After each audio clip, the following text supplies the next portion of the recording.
I mean, knowledge is the way to find out how to reduce your footprint. And if you don't know what you're doing, you can't reduce. We have experienced that our suppliers actually have developed so many great fabrics, and now it's actually the starting point for us in the design team.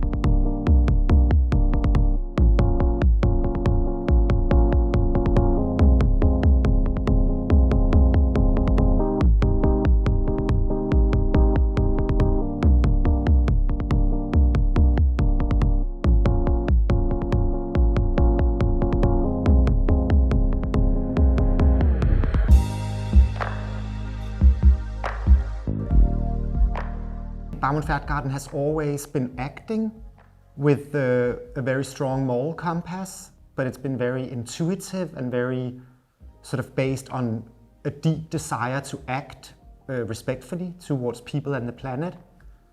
And then obviously that has changed, and now we're in a much more strategic place. And that all started, I think, in 2019 when we basically as a company decided to team up with a consultancy called Closed Loop, who were making a deep dive and analysis of the entire company.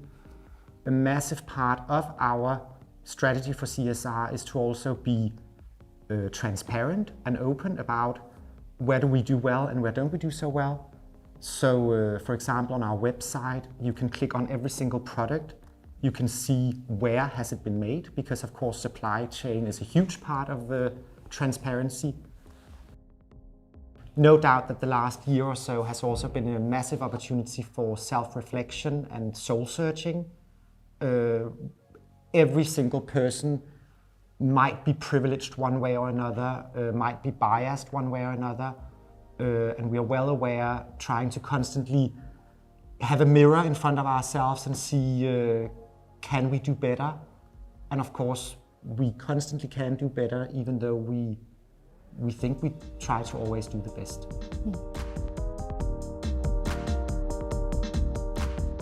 We kind of wanted to jump into it in a way that where we could kind of explore what was actually possible to do with being more responsible with the way we were designing and producing our collection. So we decided to go all the way and make a capsule collection, which was more of like a showpiece collection. So in that way, we could kind of realize what was possible. So without compromising with the design and the DNA and what we were standing for, which is very expressive, it's very colorful, it's very the showpieces that we've done previously have been embellished, and this we tried to kind of get into being done in a more responsible way. We figured out that you can actually get a lot of great fabrics that are not bad for the environment, and also we printed without using no water. We embellished with recycled PET sequence.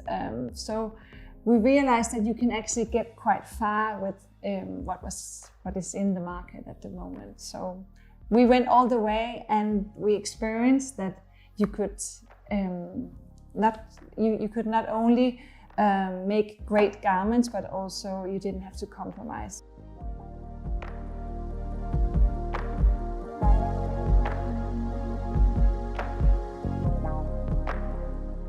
Obviously, we are working on many parameters to kind of reduce our carbon footprint in the company.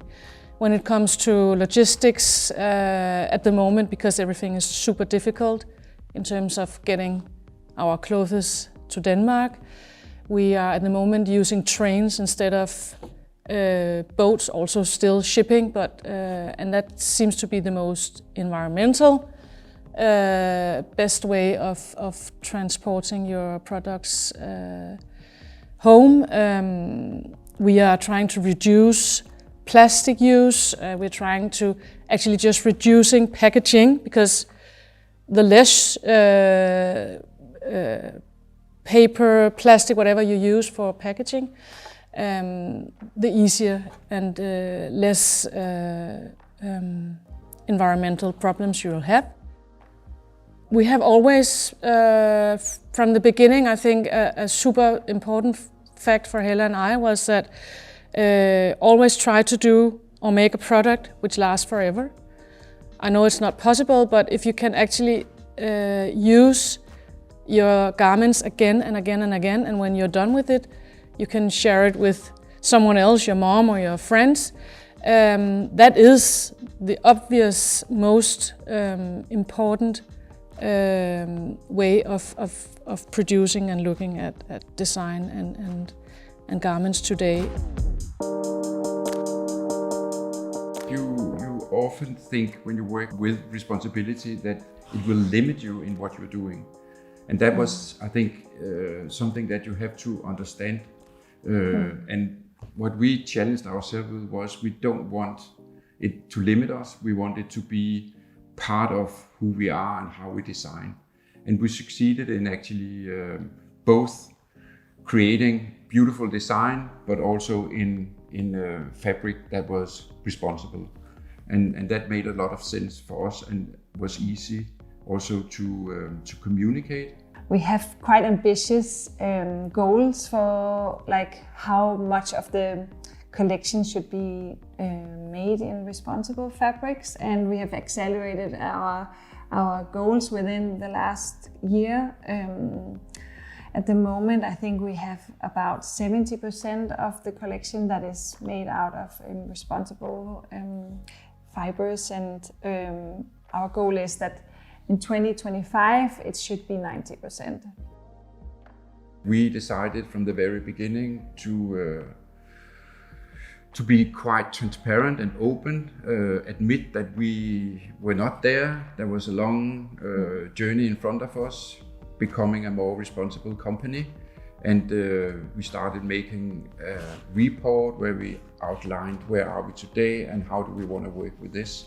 And then we update it each year so that it's clear to everybody how we are working with it. And then of course we have a huge task, making sure that this is also something that the end consumer is actually understanding and seeing. And that's a constant work. And of course, really important part of this development.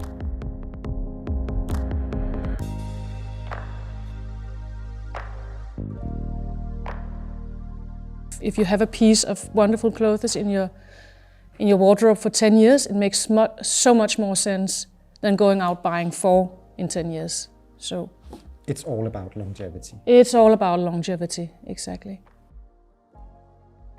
Another thing is that we obviously e-com return rates and so on is a nightmare for, I guess, a lot of companies. So how can you actually have less returns? Maybe you can, which we are trying to do at the moment. We are trying to do a visualization of a dressing room. So when you buy a product at e-com, you choose your own body shape, you choose different other things that show who you are, and then you can actually try the clothes, which is a good business for us, but it's also good business for the environment. And that's a really good point. A lot of these initiatives, it's good business for Baume & Pferdgarten, but it's also environmentally friendly. Exactly.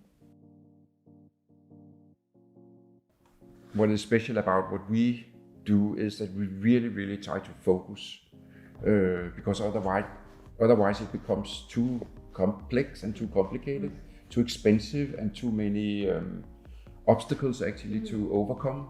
Also when you're a smaller company and and then you realize that so much is actually possible now, and then you get inspired and energized from those experiences. Of course it is all about making it responsible in all these different chains.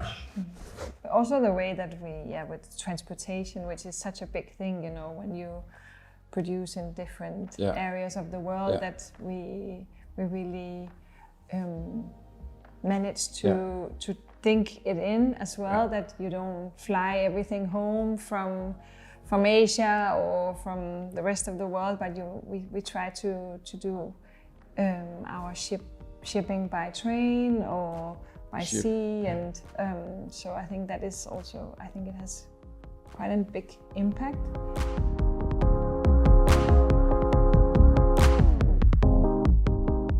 We use a lot of time analyzing what fibers we're using, how we're using them, where are we using them, how can we recycle them, and so on. And speaking of an investment, of course, we've invested in this system, and I think the big game changer is the system helps us get the overview super fast. So instead of spending time getting the overview, Exactly. we can spend time analyzing the data and acting on the data. Exactly. So we can super easily go into this system and see how much silk do we use, how much recycled polyester do we use, and of course act on that data to make a better solution going forward.